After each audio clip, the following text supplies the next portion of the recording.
Hello दोस्तों, हम इस पुस्तक से हिंदी के वस्तुनिष्ठ प्रश्नों का अभ्यास कर रहे हैं, जिसमें हमने पिछली कक्षा में संस्मरण के जो वस्तुनिष्ठ प्रश्न हैं उनकी शुरुआत कर दी थी और आज हम संस्मरण के वस्तुनिष्ठ प्रश्न पूरे कर लेंगे, उनका अभ्यास पूरा कर लेंगे। और इसके पहले हम हिंदी साहित्य के इतिहास संबंधी आदिकाल, भक्तिकाल, रीतिकाल, आधुनिक काल, हिंदी गद्य साहित्य के इतिहास संबंधी सारे प्रश्न, नाटक व एकांकी के उपन्यास, कहानी, निबंध, आलोचना, जीवनी आदि इन सभी के वस्तुनिष्ठ प्रश्न देख चुके हैं, अर्थात इनका अभ्यास कर चुके हैं। तो अगर आप लोगों ने अभी तक पिछले प्रश्न नहीं देखे हैं, पिछले प्रश्नों का अभ्यास नहीं किया है, तो आप प्लेलिस्ट के माध्यम से पिछले सभी प्रश्नों का अभ्यास करके अपनी तैयारी को बेहतर बना सकते हैं। क्योंकि हम ऐसा प्रयास करते हैं कि अभ्यास के दौरान जो भी चीजें आपको याद कराई जा सकती हैं उन्हें याद कराया जाए और जो कुछ भी समझाने योग्य है उसे समझाकर तब प्रश्न को हल कराया जाए। प्लेलिस्ट का लिंक आपको डिस्क्रिप्शन बॉक्स में मिल जाएगा। वहां पर विधा के अनुसार और शीर्षक के अनुसार अलग अलग प्लेलिस्ट बना दी गई है। जैसे निबंध और एकांकी की अलग प्लेलिस्ट है, आलोचना की अलग है, आधुनिक काल की अलग है। तो इसके माध्यम से आप बहुत आसानी से अपना अभ्यास करके अपनी तैयारी बेहतर बना सकते हैं। क्योंकि आप कोई भी परीक्षा देने वाले हो, किसी भी परीक्षा की तैयारी कर रहे हो, अभ्यास तो सभी के लिए बहुत महत्वपूर्ण है। और हिंदी विषय से जुड़ी हुई कोई भी परीक्षा हो उसके लिए ये सारे प्रश्न बहुत महत्वपूर्ण है। तो अगर आप अभ्यास कर लेंगे तो आपकी तैयारी बहुत बेहतर हो जाएगी। और अभ्यास तो किसी भी परीक्षा के लिए महत्वपूर्ण होता ही है। अभी हमने जहां तक प्रश्नों को देख लिया था उसके आगे शुरुआत करेंगे। हम इस समय संस्मरण के वस्तुनिष्ठ प्रश्न देख रहे थे और उसमें हमने बहुत सारे प्रश्न देख लिए थे। जो शेष बचे हैं उन्हें आज हम पूरा करेंगे। यहाँ तक हमने देख लिया था कि एक शमशेर भी है, दूधनाथ सिंह जी की कृति है। और हमने पिछली कक्षा में समझा था कि संस्मरण क्या है और पहले संस्मरणकार कौन है। तो अगर आपने पिछली कक्षा नहीं देखी है और आप संस्मरण की ये कक्षा लेने जा रहे हैं तो पहले वो वाली कक्षा देख लीजिए, उससे आपको ये ज्यादा सही से समझ में आएगा। तो अब हम शुरुआत करते हैं वहां से जहां से हमने कल प्रश्न जहां तक देखे थे उसके आगे से। अब जो अगला प्रश्न है वो ये है कि इनमें से कौन सी कृति संस्मरण विधा की नहीं है। पथ के साथी, हम हशमत, लौट आओ धार या मित्र संवाद। तो विकल्प डी सही होगा, मित्र संवाद। मित्र संवाद जो है ये संस्मरण विधा की रचना नहीं है। मित्र संवाद 1992 ईस्वी में प्रकाशित हुई थी और ये रामविलास शर्मा तथा केदारनाथ अग्रवाल के पत्रों का संकलन है। पथ के साथी 1956 ईस्वी में प्रकाशित हुई। हम हशमत 2 भागों में प्रकाशित हुई 1977 ईस्वी। लौट आओ धार दूधनाथ सिंह का 1995 ईस्वी। क्रमशः ये महादेवी वर्मा, कृष्णा सोबती तथा दूधनाथ सिंह के संस्मरण हैं। अब अगले प्रश्न पर आते हैं। अगला प्रश्न है कि बाल मुकुंद गुप्त ने किस वर्ष में प्रताप नारायण पर हिंदी का प्रथम संस्मरण लिखा था। विकल्प ए जो है 1910 या 1916, 1918 या 1907। तो विकल्प डी यहाँ सही होगा, 1907 में। बाल मुकुंद गुप्त ने सन 1907 ईस्वी में प्रताप नारायण मिश्र पर हिंदी का पहला संस्मरण लिखा था। वैसे डॉक्टर हरवंश लाल शर्मा ने पद्म सिंह शर्मा के द्वारा रचित पद्म पराग को हिंदी का पहला संस्मरण माना है। ये हमने पिछली भी कक्षा में पढ़ा था। पिछली कक्षा जब हमने शुरुआत करी थी कि संस्मरण किसे कहते हैं और प्रथम संस्मरणकार कौन है, तब भी हमने देखा था कि पद्म सिंह शर्मा जी को प्रथम संस्मरणकार माना जाता है। अब हम अगले प्रश्न पर आते हैं। अगला प्रश्न है कि कृष्णा सोबती द्वारा लिखित संस्मरण कृति कौन सी है। यहाँ पर 4 विकल्प दिए गए हैं, इसमें से कृष्णा सोबती द्वारा लिखित जो संस्मरण है उसे बताना है। तो विकल्प ए सही होगा, हम हशमत। हम हशमत कृष्णा सोबती द्वारा रचित है। इसके अतिरिक्त स्मृतियों का शुक्ल पक्ष, सुधियां उस चंदन के वन की और संस्मरण और श्रद्धांजलियां, ये कृष्णा सोबती द्वारा रचित नहीं है। प्रसिद्ध कथाकार कृष्णा सोबती ने हम हशमत नामक संस्मरणात्मक कृति की रचना की। मित्रों मरजानी तथा डार से बिछुड़ी कृष्णा सोबती की औपन्यासिक रचनाएं हैं। ये दोनों ही उपन्यास इनके बहुत प्रसिद्ध हैं। स्मृतियों का शुक्ल पक्ष ये रामकमल राय का है। स्मृतियों का शुक्ल पक्ष रामकमल राय जी का संस्मरण है। सुधियां उस चंदन के वन की विष्णुकांत शास्त्री जी का है। जबकि स्मरण और श्रद्धांजलियां ये रामधारी सिंह दिनकर जी की रचना है। फिर अगला प्रश्न है कि अमिट रेखाएं के संस्मरण रेखा चित्रकार कौन है। अमिट रेखाएं सत्यवती मलिक। तो जो सत्य होता है वो मिटता नहीं है, अमिट ही होता है। तो इस तरह से आप याद रख सकते हैं, सत्य आ रहा है इसमें, और सत्य कैसा होता है, अमिट।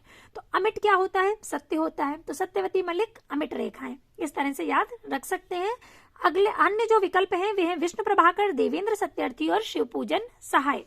अमिट रेखाएं सत्यवती मलिक के हैं, यादों के काफिले देवेंद्र सत्यार्थी, वे दिन वे लोग शिवपूजन सहाय का है, जबकि विष्णु प्रभाकर के संस्मरण है जाने अनजाने, यादों की तीर्थ यात्रा, मेरे अग्रज मेरे मीत, साहित्य के स्वप्न पुरुष, राह चलते चलते, हमारे पथ प्रदर्शक, हम सफर मिलते हैं, सृजन के हेतु और आकाश एक है, यादों की छाव में आदि। फिर अगले प्रश्न पर आते हैं। अगला प्रश्न है कि महावीर प्रसाद द्विवेदी द्वारा रचित संस्मरण इनमें से कौन सा नहीं है। अर्थात 3 ऐसे हैं जो महावीर प्रसाद द्विवेदी द्वारा रचित हैं, कोई एक है जो उनके द्वारा रचित नहीं है।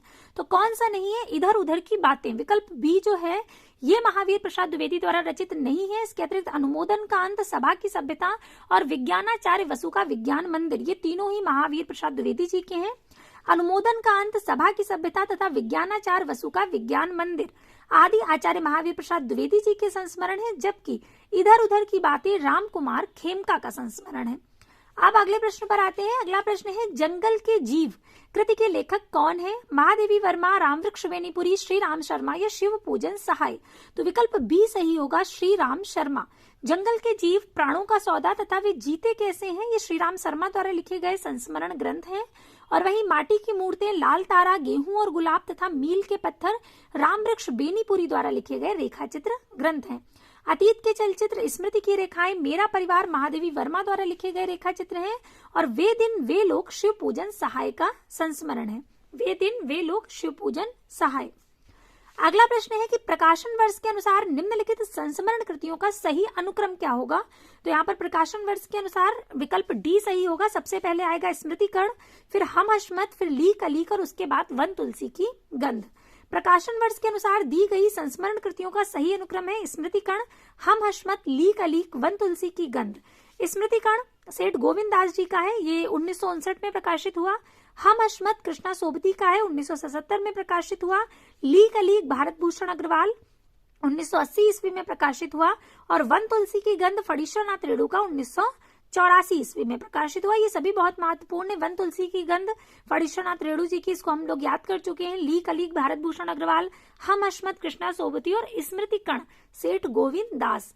इसको आप ऐसे याद रख सकते हैं कर्ण से, जैसे कि अभी हमने याद किया था अमिट रेखाएं सत्यवती मलिक की, सत्य की रेखाएं कैसी होती हैं, अमिट होती हैं, और सत्य से अमिट शब्द को जोड़कर याद किया था। ऐसे ही आप कर्ण शब्द से सेठ को जोड़कर याद रख सकते हैं, ऐसे याद रख सकते हैं। आपने संस्कृत में श्लोक पढ़ा होगा कि यदि आपको विद्यार्जन करना है तो प्रत्येक क्षण का प्रयोग करना चाहिए। अर्थात जो विद्यार्जन करने वाला जो विद्यार्थी है, जो भी विद्या का अर्जन करना चाहता है, उसे अपना एक क्षण भी गंवाना नहीं चाहिए। अर्थात क्षण क्षण का प्रयोग करना चाहिए। और यदि आप धनवान बनना चाहते हैं तो कण कण का प्रयोग करना चाहिए। तो यहाँ पर आप कण से याद रख सकते हैं कि कण जोड़ करके आप सेठ बन सकते हैं। तो ये केवल इसलिए कह रहे हैं कि आप को याद रह जाएं चीजें।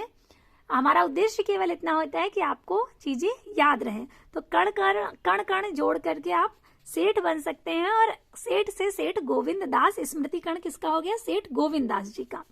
फिर अगला प्रश्न है कि निम्न में से कौन सी रचना महादेवी वर्मा की नहीं है। पथ के साथी, अतीत के चलचित्र, वे दिन वे लोग या स्मृति की रेखाएं। तो अभी हमने देखा था वे दिन वे लोग किसकी है, शिव पूजन सहाय जी की है। पथ के साथी, अतीत के चलचित्र, स्मृति की रेखाएं, ये सभी महादेवी वर्मा जी की हैं। वे दिन वे लोग रचना महादेवी वर्मा की नहीं है, बल्कि वे दिन वे लोग संस्मरण विधा की रचना है और इसके लेखक शिव पूजन सहाय हैं। पथ के साथी ये महादेवी वर्मा द्वारा रचित संस्मरण विधा है। अतीत के चलचित्र जो कि 1941 में प्रकाशित हुई और स्मृति की रेखाएं ये 1943 में, ये सभी महादेवी वर्मा जी की कृतियां हैं। फिर इसके बाद प्रश्न है कि निम्न में से कौन सा सुमेलित नहीं है। यहाँ पर 4 विकल्प दिए गए हैं, इनमें से कोई एक है जो सुमेलित नहीं है। तो कौन सा है। सुधिया उस चंदन के वन की, विष्णुकांत शास्त्री, बिल्कुल सही है। तो ये पंक्ति विष्णुकांत शास्त्री जी ने कहाँ से ली थी, सुधिया उस चंदन के वन की किसकी पंक्ति से ली थी, किसकी कविता से ली थी, गिरजा कुमार माथुर जी की मंजीर से। और चिड़िया रैन बसेरा विद्यानिवास मिश्र जी का है। लौट कर आना नहीं होगा कांति कुमार जैन का है।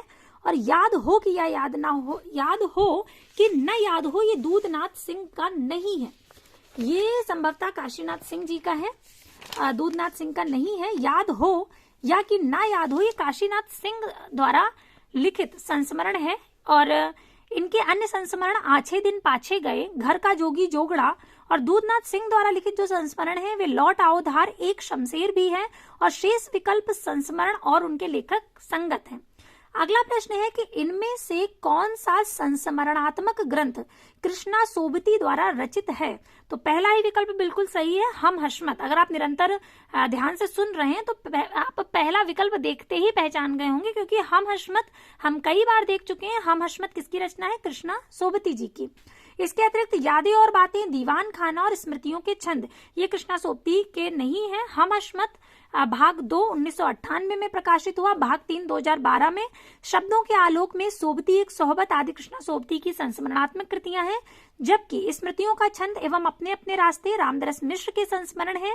दीवान खाना, मितवा घर, अमराई आदि पद्मा सचदेवा की संस्मरणात्मक कृतियां हैं। यादें और बातें बिंदु अग्रवाल की संस्मरणात्मक कृति है और ये बहुत प्रसिद्ध है। पूछा जाता है कि यादें और बातें किसकी कृति है? बिंदु अग्रवाल जी की है। और कैसी है? संस्मरणात्मक कृति है।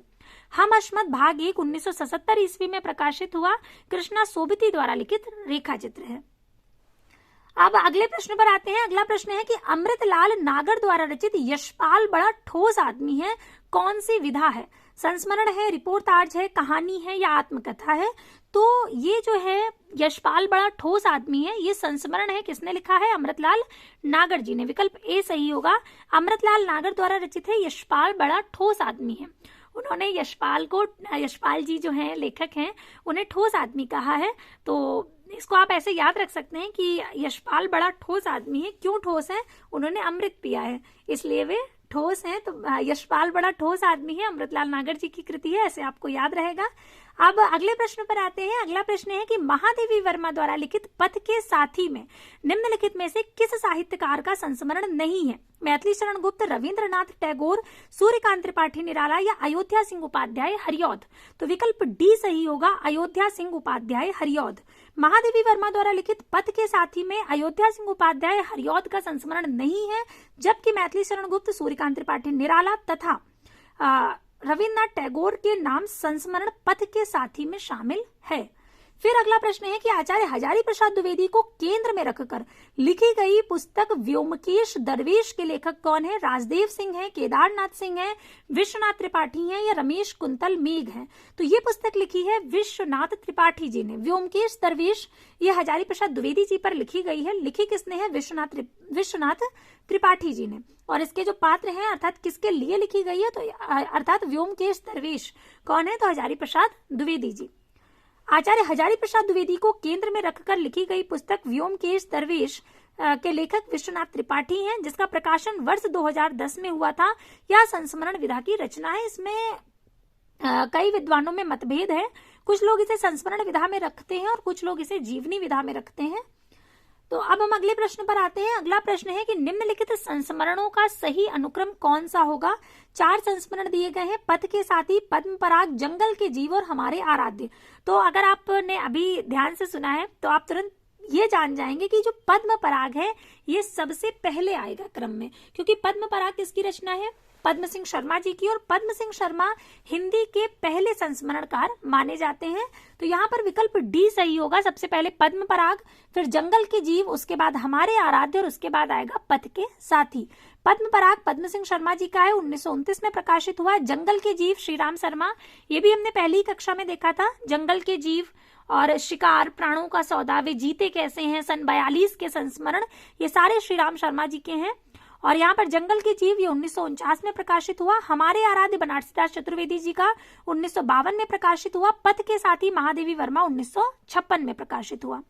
फिर अगला प्रश्न है कि सभा की सभ्यता शीर्षक संस्मरण के लेखक कौन है? तो सभा की सभ्यता महावीर प्रसाद द्विवेदी। सभा की सभ्यता महावीर प्रसाद द्विवेदी जी का है। अन्य विकल्प है कन्हैयालाल मिश्र प्रभाकर, रामवृक्ष बेनीपुरी और भारतेंदु हरिश्चंद्र। सभा की सभ्यता शीर्षक संस्मरण के लेखक महावीर प्रसाद द्विवेदी जी हैं। इसको आप ऐसे याद रख सकते हैं, सभा में सभ्यता अपने आप बनी रहेगी यदि वहां पर कौन होंगे? महावीर। सभा की सभ्यता स्वतः ही बनी रहेगी यदि वहां पर कौन होगा? महावीर होंगे। तो महावीर प्रसाद द्विवेदी जी की है। जिंदगी मुस्कुराई कन्हैयालाल मिश्र प्रभाकर। जंजीरें और दीवारें रामवृक्ष बेनीपुरी। हिंदी के प्रथम संस्मरणकार पद्म सिंह शर्मा है और इनकी प्रमुख रचना पद्म पराग 1929 ईस्वी में प्रकाशित हुई थी। अगला प्रश्न है, भगत सिंह राजगुरु आदि से संबंधित संस्मरण संकलित है। जिंदगी मुस्कुराई में, मेरा हमदम, मेरे दोस्त में, गेहूं और गुलाब में या यश की धरोहर में? तो विकल्प डी सही होगा, यश की धरोहर में। यश की धरोहर नामक संस्मरण में भगत सिंह, राजगुरु, चंद्रशेखर आजाद, सुखदेव और नारायण दास खरे के संस्मरण संकलित हैं। इस संस्मरण के लेखक भगवान दास माहौर, सदाशिव राव और मलकापुरकर शिव वर्मा है। इसके संपादक बनारसी दास चतुर्वेदी हैं। ये आत्मीय संस्मरण उनके साथी क्रांतिकारियों और घनिष्ठ मित्रों ने लिखे हैं। ये सबसे पहले 1959 ईस्वी में प्रकाशित हुए थे। अगला प्रश्न है कि संस्मरण साहित्य में महादेवी वर्माकृत संस्मरण नहीं है। यहाँ पर 4 विकल्प दिए गए हैं और पूछा गया इनमें से महादेवी वर्माकृत संस्मरण कौन सा नहीं है? तो यामा, विकल्प बी सही होगा। अन्य स्मृति की रेखाएं, पथ के साथी, अतीत के चलचित्र, ये महादेवी वर्मा जी के संस्मरण है, लेकिन यामा उनका संस्मरण नहीं है। यामा उनकी कविताओं का संकलन है जिस पर उन्हें पुरस्कार मिला था। संस्मरण साहित्य में महादेवी वर्माकृत यामा संस्मरण नहीं है, बल्कि यामा उनकी महत्वपूर्ण कविताओं का संकलन है। इसके अंतर्गत निहार, रश्मि, नीरजा और सांदगीत आते हैं। यामा काव्य संकलन पर महादेवी वर्मा को भारतीय ज्ञानपीठ पुरस्कार प्राप्त हुआ था। शेष महादेवी वर्मा जी के संस्मरण है। अगला प्रश्न है कि निम्नलिखित संस्मरणों या रेखा चित्रों को उनके रचनाकारों के साथ सुमेलित करना है। एक तरफ संस्मरण या रेखा चित्र दिए गए हैं और एक तरफ रचनाकार। चेतना के बिंब, स्मृति की रेखाएं, दीप जले, शंख बजे और हम हशमत, और एक तरफ उसके लेखक हैं। तो यहाँ पर चेतना के बिंब, ये डॉक्टर नगेंद्र जी का है। चेतना के बिंब के लेखक हैं डॉक्टर नगेंद्र। स्मृति की रेखाएं महादेवी वर्मा, दीप जले, शंख बजे कन्हैयालाल मिश्र प्रभाकर और हम हशमत कृष्णा सोबती का है। इसके बाद अगला प्रश्न है, रामवृक्ष बेनीपुरी कृत माटी की मूर्तें किस विधा की रचना है? संस्मरण है, नाटक है, उपन्यास है या कहानी है?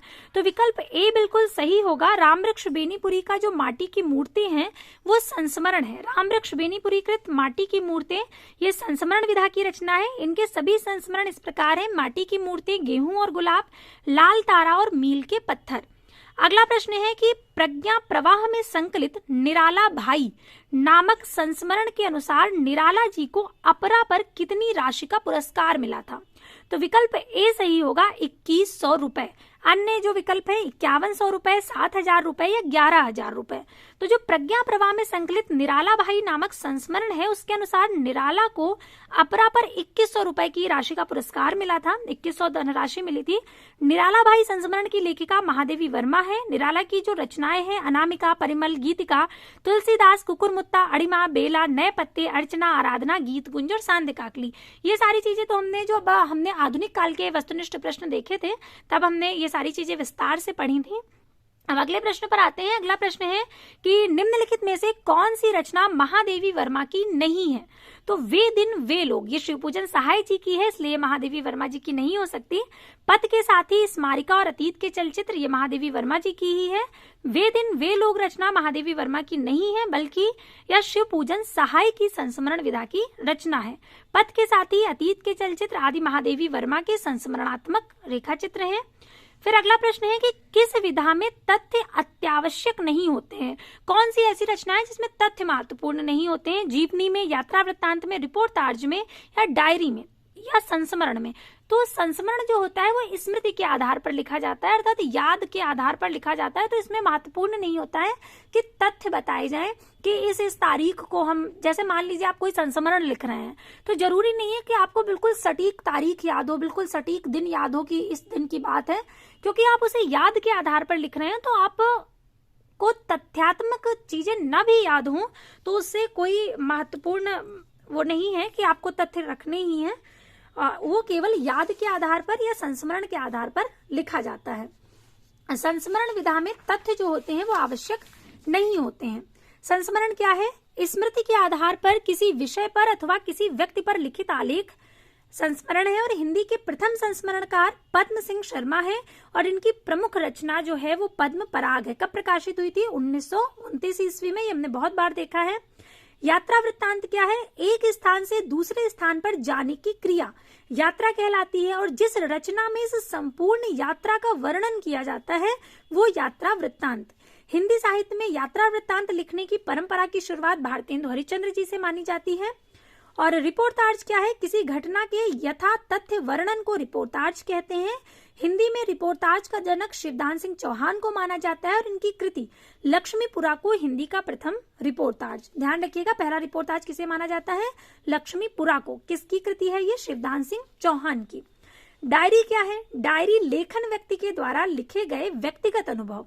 जैसे बहुत से लोग, शायद आप में से भी कोई डायरी लिखता हो, कि जो भी सारे दिन में घटित बातें होती हैं हम वो लिख देते हैं किस स्थान पर, जो कि डायरी कहलाती है। डायरी लेखन व्यक्ति के द्वारा लिखे गए व्यक्तिगत अनुभवों, सच को लिखित रूप में अंकित करके बनाया गया एक संग्रह है। इसमें लेखक आत्म साक्षात्कार करता है, अर्थात खुद से, एक तरह से आप देख सकते हैं खुद से बातें करता है कि आज उसने सारा दिन क्या क्या किया, वो सब एक जगह अंकित करता है। तो आत्म साक्षात्कार करता है, खुद से मिलता है। हिंदी में डायरी विधा का प्रवर्तन श्री राम शर्मा द्वारा सेवाराम की डायरी से माना जाता है, जो कि 1946 ईस्वी में प्रकाशित हुई थी। इसके बाद अगला प्रश्न है कि याद हो कि न याद हो संस्मरण कृति के लेखक कौन है? राजेंद्र यादव, अजित कुमार, काशीनाथ सिंह या विष्णुकांत शास्त्री? तो याद हो कि या न याद हो, ये काशीनाथ सिंह जी का है, विकल्प सी सही होगा। याद हो कि या न याद हो, याद हो कि न याद हो संस्मरण के लेखक काशीनाथ सिंह हैं। इनके जो अन्य संस्मरण हैं वे हैं आछे दिन पाछे गए, घर का जोगी जोगड़ा, जबकि राजेंद्र यादव लिखित संस्मरण है औरों के बहाने, वे देवता नहीं। अजित कुमार द्वारा लिखित संस्मरण है निकट मन में दूर बन में, और विष्णुकांत शास्त्री द्वारा लिखित संस्मरण है स्मरण को पाथेय बनने दो। सुधिया उस चंदन के वन की विष्णुकांत शास्त्री जी का है, पर साथ साथ चल रही याद, ये सभी विष्णुकांत शास्त्री जी के हैं, जिसमें से सुधिया उस चंदन के वन की, इस पर हम चर्चा कर चुके हैं, ये इनका बहुत प्रसिद्ध संस्मरण है। और ये पंक्ति उन्होंने कहाँ से ली थी? गिरजा कुमार माथुर जी की कविता मंजीर से। अब अगले प्रश्न पर आते हैं, और अगला प्रश्न जो है ये हमारे संस्मरण के जो वस्तुनिष्ठ प्रश्न है उनका अंतिम प्रश्न है। महादेवी वर्मा की किस कृति में जीव जंतुओं और पशु पक्षियों से संबंधित संस्मरण है? यहाँ पर जो 4 विकल्प दिए गए हैं उसमें से कौन सा है जिसमें उन्होंने अपने जीव जंतुओं और पशु पक्षियों के बारे में लिखा है, उनका वर्णन किया है? तो विकल्प डी सही होगा, मेरा परिवार। अन्य विकल्प है अतीत के चलचित्र, पथ के साथी, स्मृति की रेखाएं। मेरा परिवार ये 1972 ईस्वी में प्रकाशित हुआ था, और ये महादेवी वर्मा कृत है। जीव जंतुओं और पशु पक्षियों से संबंधित ये संस्मरण है। इसमें गिल्लू, जो कि उनकी गिलहरी थी जिसका नाम उन्होंने गिल्लू रखा था, और उनकी हिरनी जिसका नाम सोना था, खरगोश, दुर्मुख, गौरा गाय, नीलू कुत्ता, निक्को नेवला, रोजी कुतिया, रानी घोड़ी इत्यादि के संस्मरण है। और अतीत के चलचित्र जो कि 1941 में प्रकाशित हुआ, स्मृति की रेखाएं 1943 में, समाज के निरीह प्राणी रेखांकित हुए हैं। पथ के साथी 1956 ईस्वी में चित्रित है, जो महादेवी वर्मा के अग्रज एवं सहयोगी हैं और उन्हें प्रिय हैं, जैसे रामा नौकर, बिंदा, परित्यक्ता साबिया, पितृहीन घीसा इत्यादि, जो कि इन्होंने इसमें लिया हुआ है। तो ये जो हमने यहाँ तक प्रश्न देखे, इसके साथ ही हमारे जो संस्मरण के वस्तुनिष्ठ प्रश्न हैं वो पूर्ण हो गए हैं, अर्थात एक विधा और हो गई। एक विधा से संबंधित वस्तुनिष्ठ प्रश्न जो थे वो हमने और देख लिए, उनका अभ्यास हो गया। और इस तरह से हमने लगभग 1850 वस्तुनिष्ठ प्रश्नों का अभ्यास पूरा कर लिया। तो आज के लिए हम लोग इतने ही प्रश्न रखेंगे। इसके बाद जो अगली कक्षा होगी उसमें हम अगली विधा की शुरुआत करेंगे, रेखा चित्र की। तो आज के लिए इतने ही प्रश्न। तब तक के लिए धन्यवाद।